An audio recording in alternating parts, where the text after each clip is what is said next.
Welcome to the Metaphorosis magazine podcast, your home for beautifully made speculative fiction. The magazine is edited by B. Morris Allen, and I'm your host, Matt Gomez.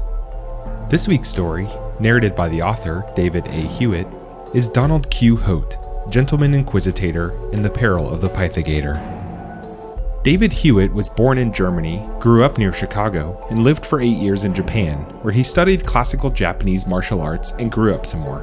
A graduate of the University of Southern Maine's Stone Coast MFA program in popular fiction, he currently teaches English at the Community College of Baltimore County, but has, at various times, worked as a Japanese translator, specializing in anime, an instructor of martial arts, a cabinet maker's assistant, a pizza, subs, beer delivery guy, and a pet shop boy. His hobbies include skiing, riding, meditation, writing, running, travel, and writing. His hobbies do not include jumping out of airplanes, rodeo riding, alligator wrangling, or deep-sea bathysphere exploration. Let's jump in. Inquisitor's Log, July 11, 2000 blank blank, 11:53 p.m. The Donald Q. Haute Residence, Spring Stump Township. The electro-mail came in the night, heralded by a ping from my desktop computing box. My Inquisitor's training snapped me instantly from deepest REM to full wakefulness, and I leapt, puma fashion, from the bed. 2. DQH Inquisit 8 at squiggle.web. From Ballyhoo 49537147 at orgcom.net. Subject: Porthos lost. Please help. A foreboding fell upon me. This Porthos, a priceless diamond jade idol of ancient Mesopotamia, a white-bearded guru monk who had discovered the muddy lotus of immortality and been abducted by nefarious agents unknown? I opened the electromail with a lightning tap on my clicker mouse. Hi, Mr. Quixote. Porthos disappeared yesterday. She was by the fence. Last I saw her, digging. She can squeeze under if she digs hard, but usually the afternoons are too humid, so she gives up to lie in the shade or lap up pool water. But this time, when I came out, she was gone. Our yard borders on a grapefruit grove that borders on the Everglades. No sign of her in the grove, and the police will not help. No response from our flyers either. I remembered you from an internet about your investigations. I believe only you can bring Porthos back safe. I will, of course, cover part of your costs. Please reply ASAP. Yours desperately, Lusitania D. Ballyhoo, Philodendron Furlongs, Florida. P.S. There are rumors of something prowling the Everglades nearby, a creature unknown to regular science. P.S.S.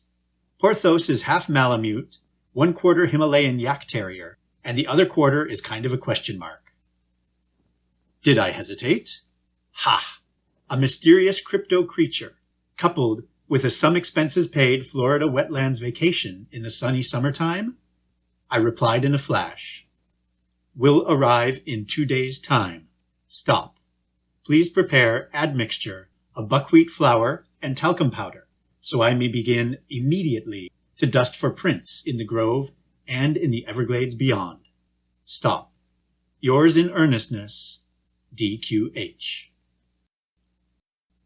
Inquisitor's Log, July 13, 2000 blank blank, 8:22 a.m. Spring Stump Municipal Aero Jetplane Port. After a grueling day of preparation, I found myself at the Aero Jetplane Port, watching for my assistant. They'd paged her thrice. Sammy Jo P blank blank, please approach the ticket counter at gate Zeta 3D. The aerocraft had boarded, and I was holding the gate, craning my neck, when finally she came jogging into view. What kept you? I called. You said 9:30. No, 8:30, definitely 8:30. Did you mishear me? Well, you said it only once, followed by a verbal list of, as I counted, 27 items to buy, and didn't mention an airline or a flight number, and hung up before I could get a word in edgewise. As the attendant herded us down the porta-tunnel, I admonished and exhorted my callo-amanuensis.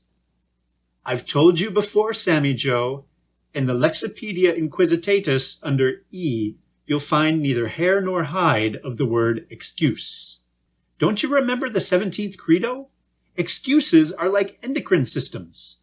Everyone seems to have one, but there's no explaining what earthly purpose they serve. We were buckling in when, under her breath, Sammy Jo mumbled what sounded like, "Funky inquisitating can bind my ads." I presumed she was reciting, erringly, some obscure Lexipedia entry.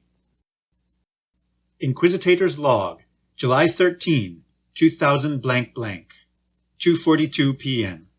Philodendron furlongs, South Florida.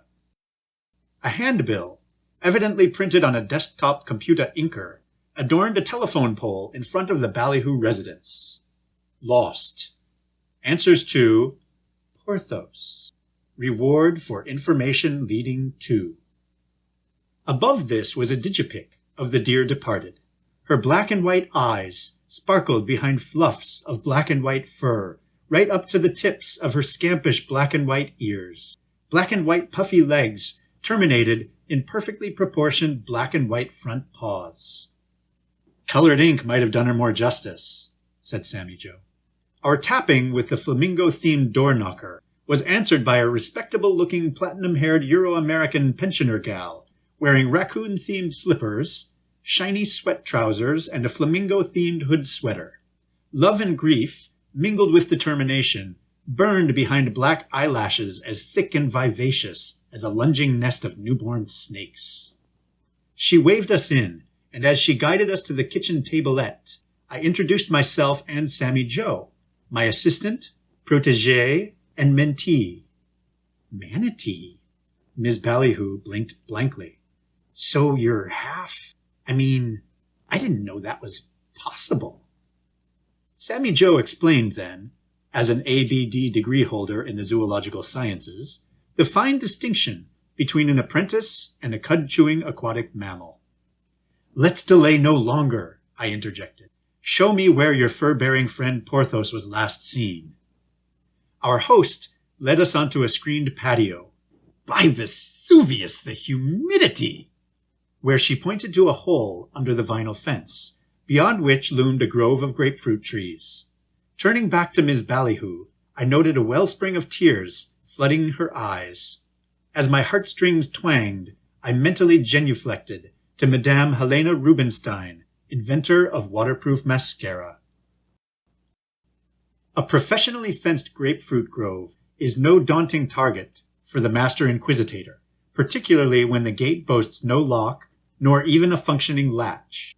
Yet dust as I might for paw prints or shoe prints, I hadn't ruled out the vile crime of caninus abductimem.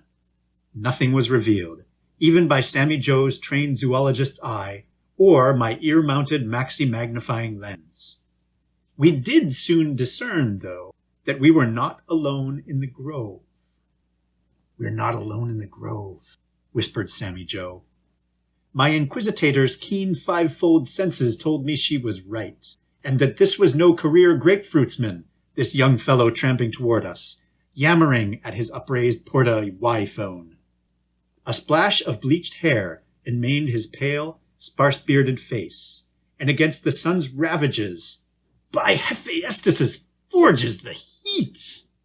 He was warded only by a white T-shirt bearing the red Me Tube logo. As he approached, he was filming his own face, which caused him to trip and tumble over a green grapefruit to be. He's one of those amateur webnet journalists, I murmured. Log floggers, I believe they're called. Sounds about right, said Sammy Jo. Just what do you know, intoned the flogger, regaining his feet, about the disappearance of Porthos, the hound of the Ballyhoos? He flipped the cam phone upon us. First, said Sammy Jo, a Malamute Terrier Cross is not a hound, you mothwit. And second was a flurry of expletives and bleep words I shan't repeat. Florida Statute X/Z/22, subsection 7b, proscribes filming private citizens without express signatory permission, I toucheed. Except, answered this gadfly, when the subject is in toto of committing a crime, such as trespassing in a grapefruit grove. He had us there. I sleeve-mopped my sweat-sopped brow. In toto, Bumbledork? Said Sammy Jo. Then there's how you've been filming yourself committing the same infraction? Undeterred, the fellow inched forward, camera phone still rolling. I could now see his press pass. Largo Ponce was his name, but A, it was clearly falsified, a home-rigged ID card and lanyard mock-up, and B, grapefruit groves do not, as a rule, rigorously verify press credentials. I pointed pointedly. That card might fool the rubes, but you've met your matchmaker in this trained Inquisitator. Besides, a true journalist would carry a microphone adorned with TV station initials. At this, Ponce looked down to his sad excuse for a press pass and froze. Beneath his Duditas sneaker kicks lay what appeared to be a shedded snakeskin, the largest this globe-roaming Inquisitator had ever seen. I'd read about the recent Everglades python infestunment, so this was no great surprise. Then Sammy Jo gasped. She strode forward, and Largo Ponce, the me tuber, skipped back, clear of the skin husk. Sammy Jo gingerly hoisted the skin. Large, thick. Then she spread it out, so it became clear to see. The snakeskin sported a pair of what looked for all the world like short mesh sleeves. Whatever foul serpent had slouched toward the ballyhoo house had legs. We snooped around the grove further, seeking other traces of the thing whose cast-off husk we'd found. For Largo Ponce, the late afternoon heat proved too much.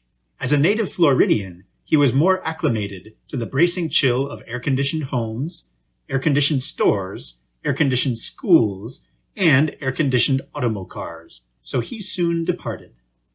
The heat, by Jove's thunderbolts, the heat, had begun to abate, and light was fading as Sammy Jo and I scouted a last lip of turf abutting the Everglades.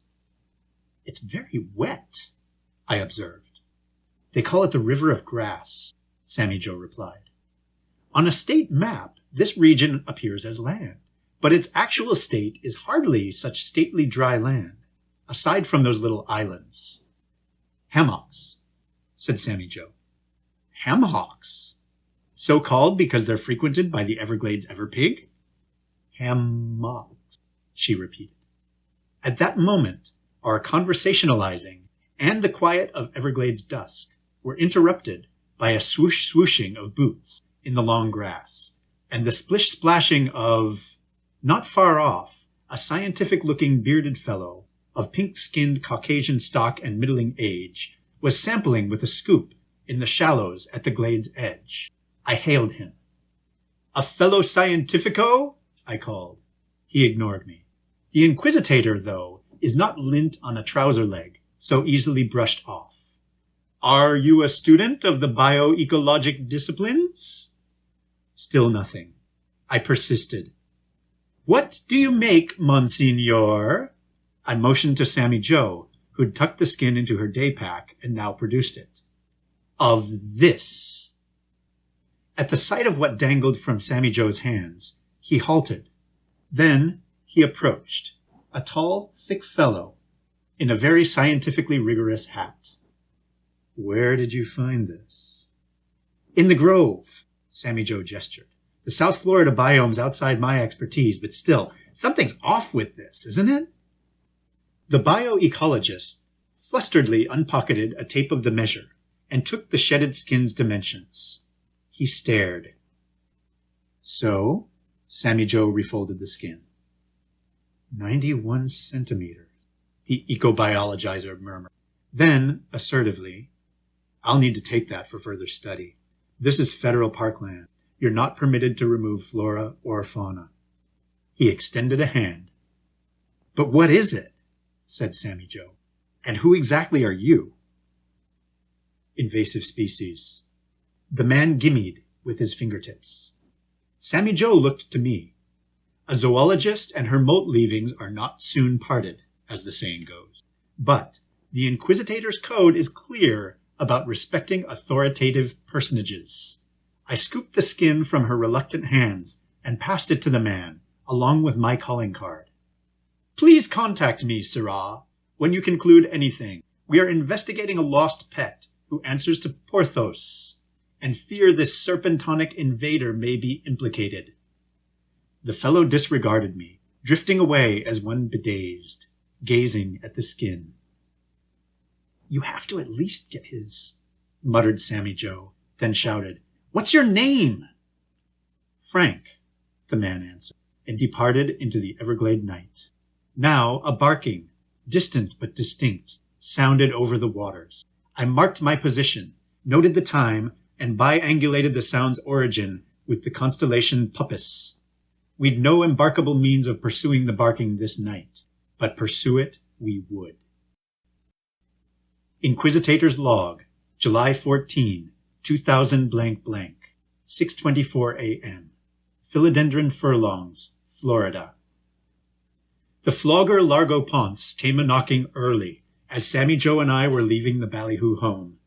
We ignored him as we boarded the rentamobile, until he crowed, "I got a lot of comments on that vlog, the most ever. Some da-bomb theories about Porthos and about it. I even gave it a name." Though Sammy Jo frowned fire, my training was to leave no stone's moss ungathered. "What theories, pray tell?" "Well, like that old lady ballyhoo kidnapped her own dog, a false flag dog napping." When I Remo unlocked the rentamobile, Ponce yanked open a door and hurled himself into the back seat. "You weren't invited," I scolded. Sammy Jo shot a hand in and took hold of the young scamp's shoulder. "Why in shit's name would she kidnap her own dog?" Ponce launched into an explication, holding up his phone to show a tangled chart of governmental and non-existent organizational connections. After 3 minutes, Sammy Jo muscled him from the automo car, and he filmed this, of course. "Maybe you're both actors in the false flag, too," he wailed. Sammy Jo started the renta, but before shutting my door, I turned to Ponce. "You said you gave it a name?" "I did. I call it the Alethon." We'd found a purveyor of aeroprop boats catering to early rising swamp hoppers.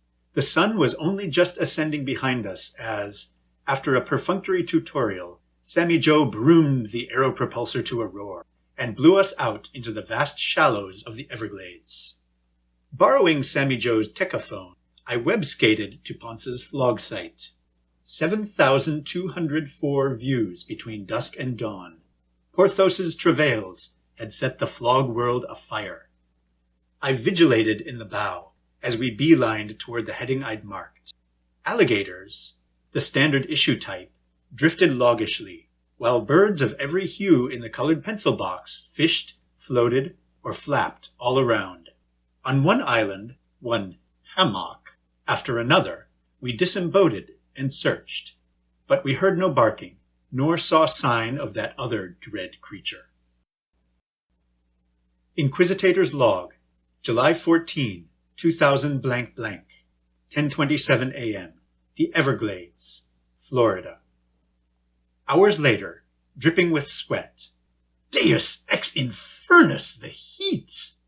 And bebothered by buzzbugs, we paused in a hammock tree's shade. Sammy Jo tickled her Y-phone's vidscreen. Oh my balls! Her eyes grew wide as sorcerers. "What is it?" "Largo Ponce." She turned the phone my way.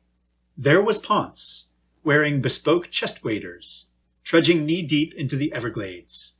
He'd braved the heat and set off into this vastest of wetlands alone to find the truth about Porthos. Some minutes in, he remarked that his batteries were low as shit. then gasped, spun the phone away from his own face, and it kept spinning, and kerplumped into the water. The vidlog murked and blacked out. "Oh my balls," Sammy Jo repeated. The response was swift. By early afternoon, the Everglades were humming with helichoppers, brooming with aeroprop boats, and hrumphing with hunters. We kept up our own search. For Porthos? For Ponce? In seeking, we might find one, the other, or both, so seek we did.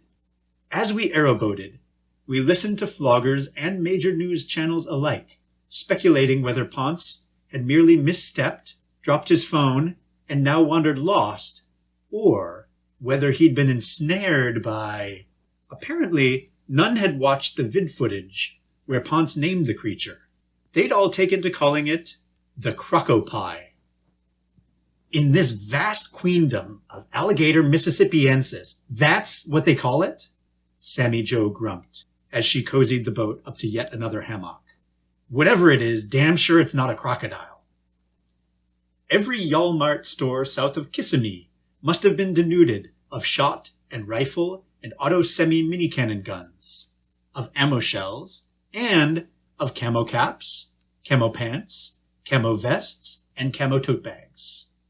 A sporadic chorus of hues and cries, a popcorn symphony of gunshots, the occasional splash of bullets hitting still waters.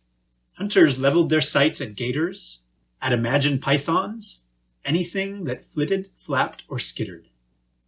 By early afternoon, we spotted the first re-outfitted aeroprop tour boat, boasting a hand-painted sign. Crocopie Tours! Help find Ponce and Porthos! Adults $23, children $22.50. And at 2:12 p.m., our august president lent the force of his bullying pulpit by tooting on his twit-horn account. Terrorist crocopie strikes again, and losercrats do nothing. Scumbags want immigrants and crocopies to eat your real American babies. Crocopie/immigrant wall ... is only solution. Soon thereafter, more crackle of firearm fire, then a distinctly proximate thoom, and water poured in through a shotgun spray bite in the boat's low-riding hull. Swiftly, I cried. Give me your pants! Sammy Jo ignored me, though, preoccupied with something on her leg. Without a centisecond to waste, I yanked up my ankle zippers, detrousered myself, and stuffed my waterproof khaki spleen breeches into the breech. This did prevent swamp water from swamping our boat.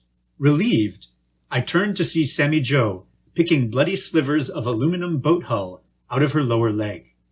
The wound was far from mortal, and as I applied second aid, I mused upon what more dire danger we'd be in if not surrounded by good guys with guns. Though uncertain of direction, Sammy Jo's Y-phone lay now inert, devoid of charge. We carried on. Rampant as public response had been, we were at no moment alone.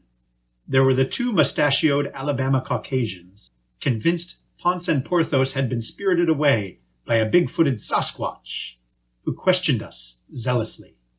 Then came the trio of bushy-bearded white people Oregonians, certain these had been chupacabra attacks, and that we were in cahoots with the cabra. No sooner had we extricated ourselves from their third degree than a third group accosted us. Where are they? Accused the first of the quadrille of Michiganians, who also happened to be white, all dressed in flag and eagle motifed jumpsuits. Who was I to judge apparelments, though, as with trousers stopping up boat leaks, I greeted them in bare legs and Inquisitator issue orange drab undershorts. You mean Ponce and Porthos. Weariness weighted Sammy Jo's voice. They know, growled the second Michiganator. Wing fur, hissed the third, whose demeanor marked him as the squad capitan. Search the boat. Search them. What do you urine-soaked shit-stains think you're doing? Protested Sammy Jo, as the first two slumped into our boat, tottering, splashing glades water over the gunwales. We've seen enough to know, the leader eye-scoured us, when someone's in league with Mothman, sing-songed the fourth, a short pink-tanned fellow with eyes twitchy and wild as sparklers. Mothman? It was Sammy Jo's turn to bug her eyes out. I intervened. The Mothman, if such exists, is adapted to the Monongahela silt loam and beech forests of west-southwestern West Virginia.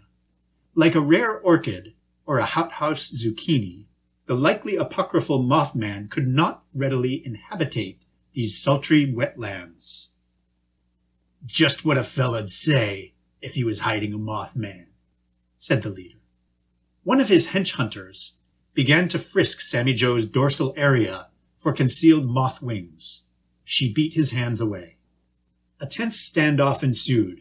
These patriotic Americans were slinging guns, and I visualized which of my Bart Itzu moves might disarm multiple Mothmanites without overturning a watercraft. No sooner had I assumed a double spear-hand altercative pose, though, than the men relented and retreated to their own rent-a-vessel. With a stridulous parting shot, Mothman lovers, the leader signaled the wiry fourth fellow to start the boat, which he did, repeating, Mothman, before throttling up and steering away. As the afternoon wore on, Sammy Jo and I drew away, deeper into the river of grass, away from the kerfuffler hullabaloo, and I confess we wound up adrift. Refueling stations are not to be found on every block in the Everglades. In fact, there are no blocks in the Everglades. Thus, we ended up, as Phoebus Apollo's punishing sun chariot retreated to its nocturnal garage, stuck some yards away from a hammock, mucking through water to the waists of our chest waders, tugging the dead-weight aeroprop boat behind. I am gratified, I said, hands blistering on the tug rope, that we brought campage gear in alignment with Inquisitator preparedness standards. A pup tent with no sleeping bags, groaned Sammy Jo, and only because I added it to the list. Flint and tinder for fire, a grill lighter, she interrupted. I knew which of us would spend a half-hour squatting and lacerating sawgrass, swiping with a rock for sparks. A pack full of waterproof regulation playing cards, 52 plus jokers, to keep us diversionably entertained. But not a drop of wine, or beer, or tequila, or even gin, Sammy Jo finished. Shows what you know about the great oars. We'd arrived at the hammock. Sammy Jo tied off the boat, and we clambered onto land into the last vestiges of twilight. We moved toward what looked like open, if lumpy, ground beyond thick undergrowth, poking with a walking stick to disperse any hostile fauna. At the clearing's edge, under clouded moonlight, I handed my walking stick to Sammy Jo and ignited my flash torch as I moved to step onto the uneven ground. I halted, though, with foot poised in midair. Much as Homo sapienses have evening haunts, favored party places, so apparently do alligators. The clearing where we'd intended to camp was one such nighttime hotspot for saurians beyond count. And though they seemed unbothered by their own kin, crowding against, slumping upon, even creeping over them, I intuited that my feat would elicit a different response. Call it speciesism, but we weren't inclined to argue diversity theory with an alligator horde. Treating absquatulation as the better part of valor, we turned tail. From the refuge of the inert boat, we scanned the horizon. North by west-northwest, a wide tuft of growth broke the star-speckled horizon, another hammock. Getting there, though, in an unmotile aeroprop boat, was no easy matter. Hearkening to Credo 71 of the Inquisitor's Code, be prepared, but if preparation is the parent, it's apparent that it must be paired with its providential progeny, improvisation. We used a soup ladle and a metal meter stick from our knapsacks as paddles to propel the heavy boat. We were beyond weary when we heard the unmistakable hum of another aeroprop boat. Sammy Jo and I shouted and waved flashlights, and I even ignited a flare to brandish. The boat drew nearer. Rescue tour operator? Everglades 5-0 swamp police? And then was upon us, droning down to a slow drift as the bow wave rocked us. In the flare glare, we saw the occupants, a teenaged First Nations youth and his teenaged girlfriend, half Indian and half... My keen Inquisitor's eye was hampered by harsh flare light. Pakistani? Bengali? Indian? "You guys okay?" the boy asked. I bowed my gratitude. For the moment, yes. "But we could use a ride or a good splash of fuel to get us back to civilization," Sammy Jo chimed in. The boy shook his head. "I'm running on fumes. Pops has been draining the tank at nights. Something about keeping me from running amok." "We can stop by in the morning," the girl added. "We're not headed home just yet." Sammy Jo turned to me, rolled her eyes, and mouthed, "Teenagers." Then she sighed. "I don't relish spending the night on the floor of this boat." "Could you at least tow us to that hammock?" I gestured. "Logney Isle? Not the best place to spend a night," the boy warned. "Why not?" asked Sammy Jo, but both boy and girl merely shook their heads. "We could tow you over there," said the boy, "but my advice would be to lay low, or better yet, don't get out of the boat." They towed us, a slow progress, with their propellant fan blowing hugely in our faces, and set us loose just offshore, promising again to send help in the morning.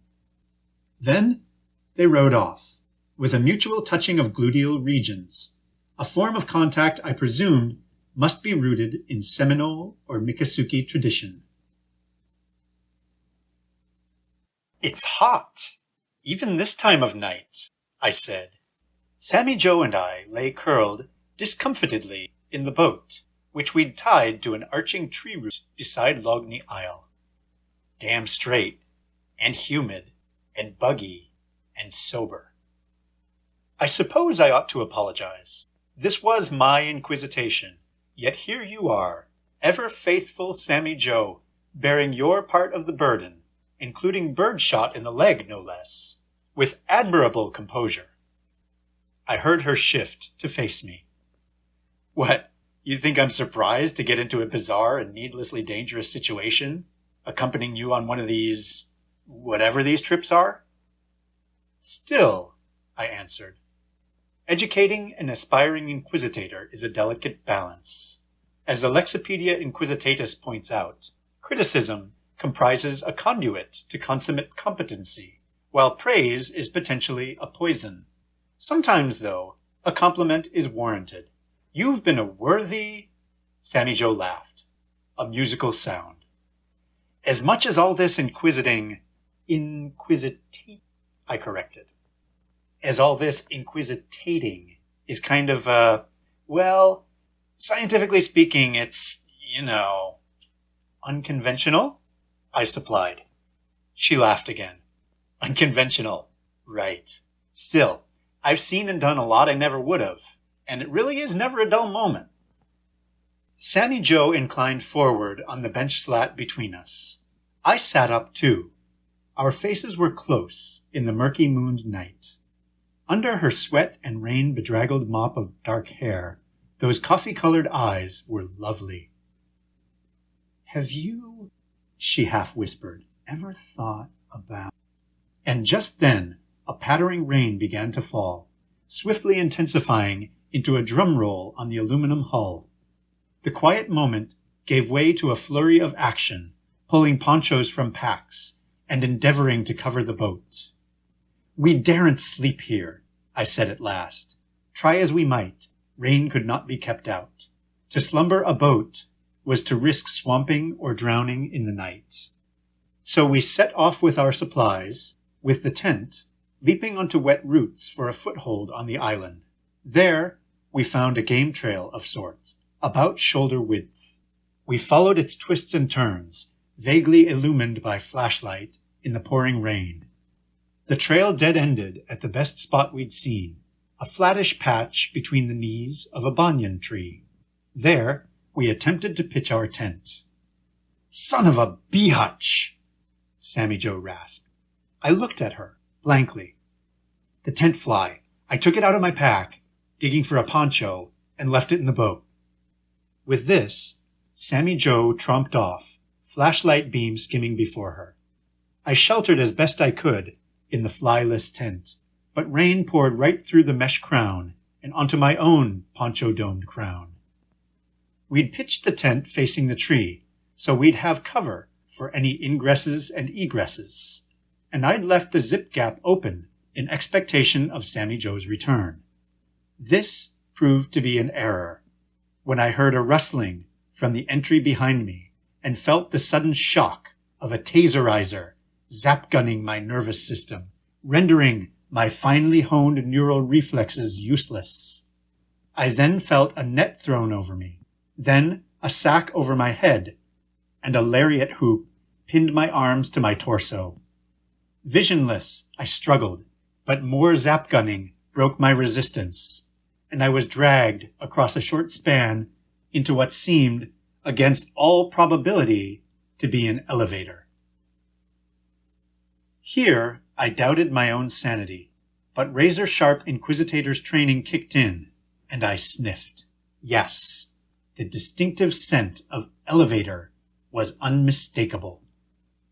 What vile trap was this, yanking me from the safety of a rain-inundated, alligator, insect, and snake-inhabited hammock, down to some elevator-accessible goblin town? After some further dragging, I'd gone limp to conserve my strength. The sack was pulled from my head. Blinking in fluorescing light, I saw a resoundingly luxuriant science laboratory. The lab table countertop was plated in gold, as were the faucet taps. Plush velvet wallpaper descended to base plates also trimmed in gold, which gave way to mahogany flooring, upon whose elegant hard woodenness I now sprawled, bound. All around were cages or tanks, housing mice, Drosophila flies, geckos, garter snakes, and more. And staring at me from my side was, to my shock and undoing, Dr. Frank. "Why?" I began, then, curious, shifted gear shifters. "How do you afford all this?" "I'm a global warming scientist," he answered. "So long as I propound the position of anthropogenic global warming, the government grants unlimited funding. Most global warming scientists have gold-plated laboratories and homes, while those who question human influence on climate live on dog food in hovels, at least until they're murdered by the black helicopters." "You live here," I posited. "It is the Inquisitor's job to weld observation to intuition, forging a sword of knowingfulness that slices to the heart of things. The unmade bed in this studio room and the trash receptacle overflowing with micro-ovened meal containers were, I admit, useful clues." He nodded. "Alone," he said, trying to hide a mournful note. Yet this was not quite true. I glanced around again at the abundance of captivificated life. Then I gasped. In a large, well-appointed cage to my right, granite water and food bowls beside it bespeckled with what looked like diamonds, rested a familiar-looking specimen of Pythogator domesticus. Porthos! Though she didn't rise, the wayward bitch twitched her ears, wagged her tail, and turned sleepy, soulful eyes my way. "I found her again early this morning," said Dr. Frank. A thought struck him, and he patted himself for his keys, finding them at last in the pocket of his white silk lab coat. "But it wasn't her I was looking for." Then it all became clear as a solution of acetate blended with vodka. "The crocopie!" I shouted. "It's the crocopie, the allothon you were truly looking for." Waving my leg at the test tubes, gene splicing machines, and enormous tank enclosure at the room's center, I cried, You are its creator, its progenitator. He spun to face me. Stop calling it that. Alathon? Crocopie? Any culture that creates such idiotic, mashed-up names. Dr. Frank now began rummaging through drawers and cabinets full of science-doing thingamawhatsits, and I covertly struggled to free myself, without success.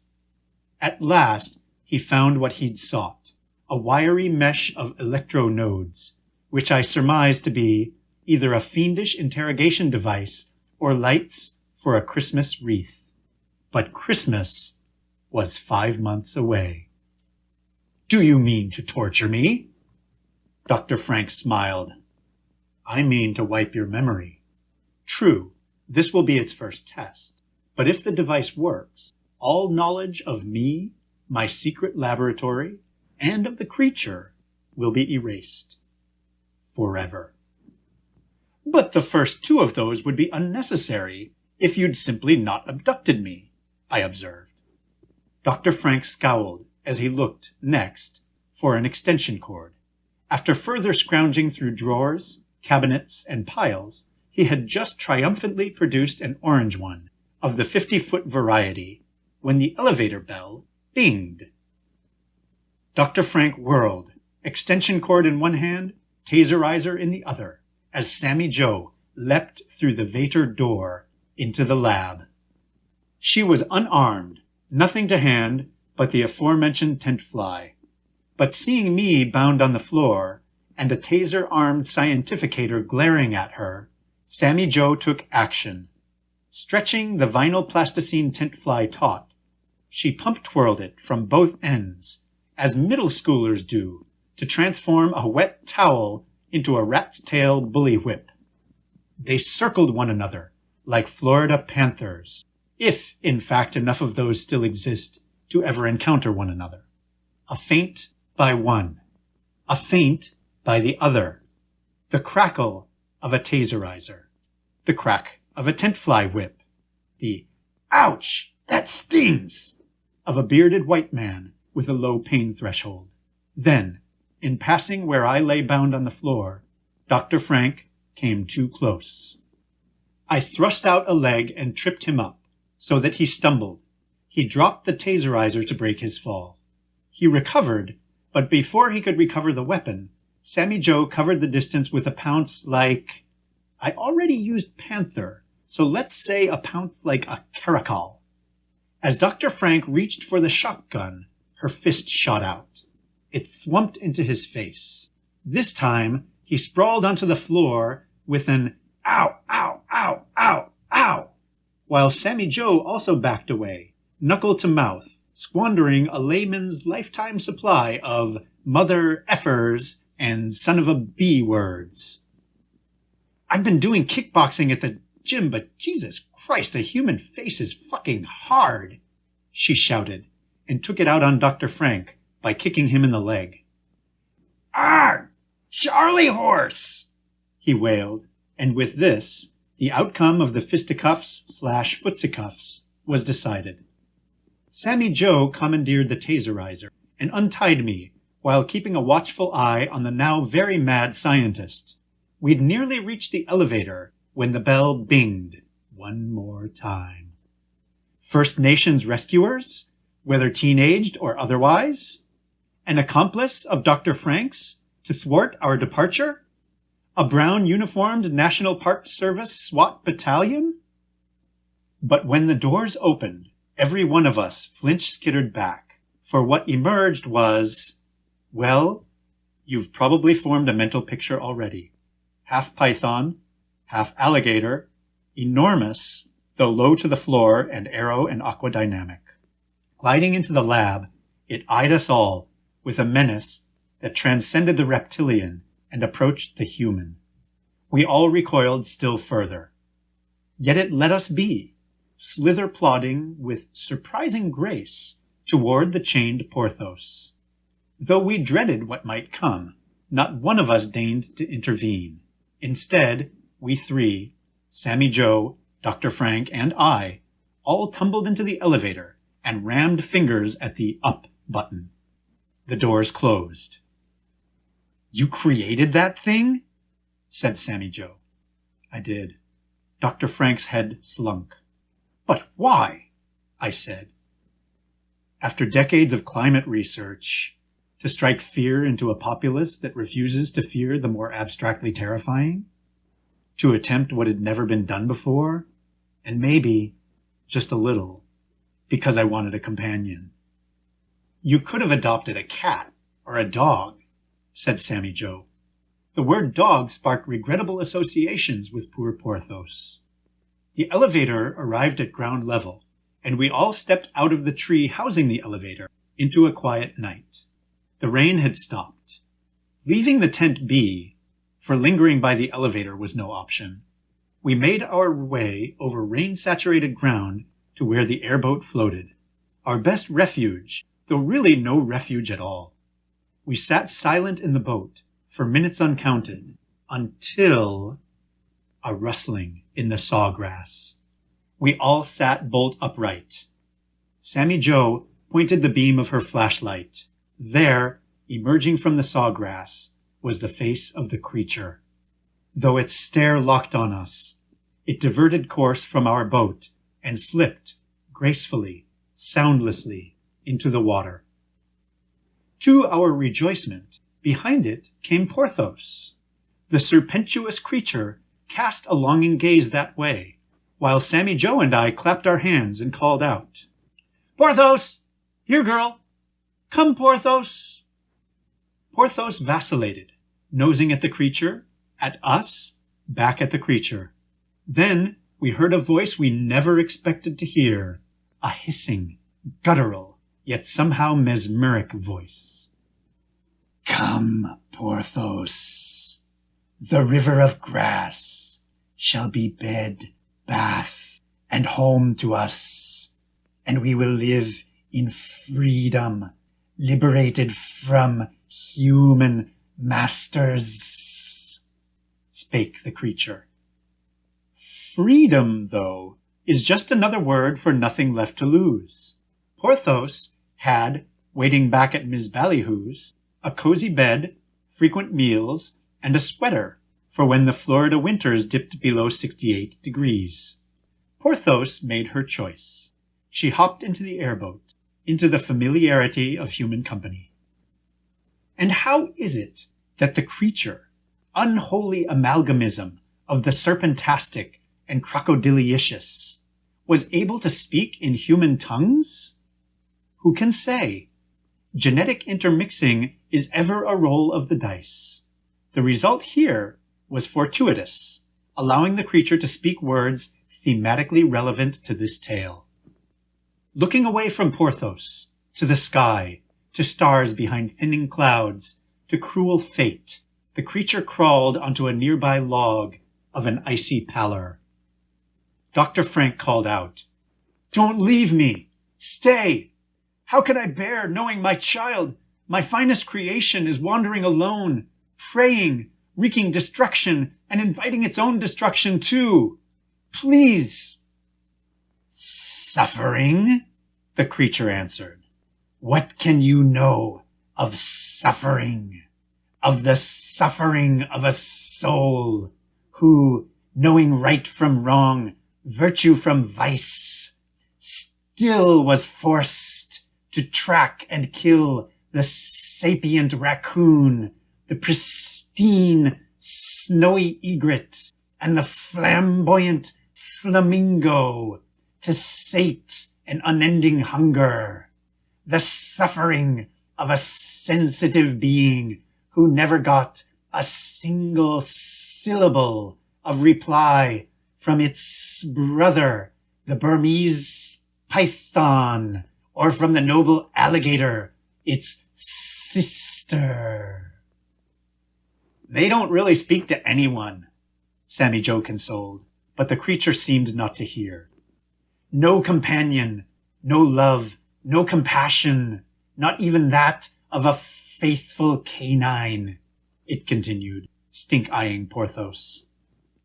"The waters of the Everglades do flow, but at the glacial pace of about 1 meter per hour, so the log-bound creature had ample time to make its speech. In fact, I heard what sounded like claws paddling, an effort to speed things up. I shall keep drifting until this log reaches the extremity of the earth's middle, letting hunger and the remorseless sun have their way, until I am extinguished entirely. What I have seen murk of mud, rapture of rain, solace of sky. The creature hissed more loudly, crescendoing toward a dramatic climax. I have seen shit heels burning rubber off the coast of Pembroke Pines. All I've seen, all I've known, gone like crocodile tears in the rain. It had drifted only inches, but the creature now lowered its voice to enhance the illusion of distance, so its final words carried but faintly over the water. The rest is silence. And it paddled harder and was borne away, very slowly, and was lost in the dank Florida dark. Dr. Frank wept. Neither Sammy Jo nor I could muster any sympathy for him, though, and at length, to break the maudlin spell of his sobbing, Sammy Jo spoke up. It may have been derivative, but that was still far and away the most impressive fucking speech I have ever heard from a reptile. At morning light, good as their word, the First Nations teens returned, and we were saved. Arriving at civilization, we parted ways with Dr. Frank, who'd sobbed and sniffled all night, until even Porthos covered her ears. Sammy Jo suggested criminal charges. But Porthos had been well cared for. Florida has no statute against possession of an unlicensed python-alligator hybrid. My captivity had lasted mere minutes, and Dr. Frank had already tasted the business end of a Sammy Jo drubbing. So we let bygones go on by, not least because even at 8 a.m., standing another minute out in the heat, by Surtur's flaming Ragnarok sword, the heat was unthinkable. Ms. Ballyhoo gushed at Porthos's homecoming and produced the promised reward. And what of Largo Ponce? We heard no word, and in subsequent weeks, his webputer vlog saw no postings. Inquisitor's log, July 15, 2000 blank blank, 5:43 p.m. Bovard County Aero Jetplane Port, Florida. I said it before, vloggers are not an endangered species, said Sammy Jo as we sat in a Seattle Bucks coffee cafe facing our departure gate. Keep in mind the 112th maxim of the Inquisitor's Code. Every being is a manifestation of the all-nourishing uniforce, even a preening, mystifyingly self-absorbed log flogger. Sammy Jo pressed a napkin full of ice against her bruised knuckles. As for her enshrapnelated leg, our hostess had neatly antisepticized and bandaged it. Ms. Ballyhoo was definitely a manifestation of that. How much was the reward? Let's just say that even after this coffee and pastry indulgence, enough will remain to pay the auto car park fee back in fair Spring Stump Township. Sammy Jo readied an ungenerous phrase, but I interrupted. We must always recollect, inquisitation is its own reward. I'm just glad she and Porthos once again have one another. Companionship means so much to lay people, those who have not chosen the solitudinous ways of the Inquisitor. Companionship, Sammy Jo repeated, and fixed me with a meaningful yet cryptic look. She raised her coffee mug. We clinked a toast. You think that creature was right? That true companionship is a will-o'-the-wisp? A flash of swamp gas? That we're all, in the depths of our souls, truly alone? And also, are you going to eat the other half of that bear claw? Her deeper questions had never been satisfactorily answered by scholar, poet, sage, nor even by the Lexipedia Inquisitatus. As with the creature, only silence could be my answer. I slid the plate across the table. With reflexes worthy of a true Bart Itsu adept, she snatched it up, and the bear claw was soon borne away, and lost in the dark of Sammy Jo's gullet. That was Donald Q. Haute, Gentleman Inquisitator, in The Peril of the Pythogator, by David A. Hewitt. Thanks for listening. If you'd like to read or listen to more speculative fiction, visit us online at magazine.metaphorosis.com or on Twitter at MetaphorisisMag.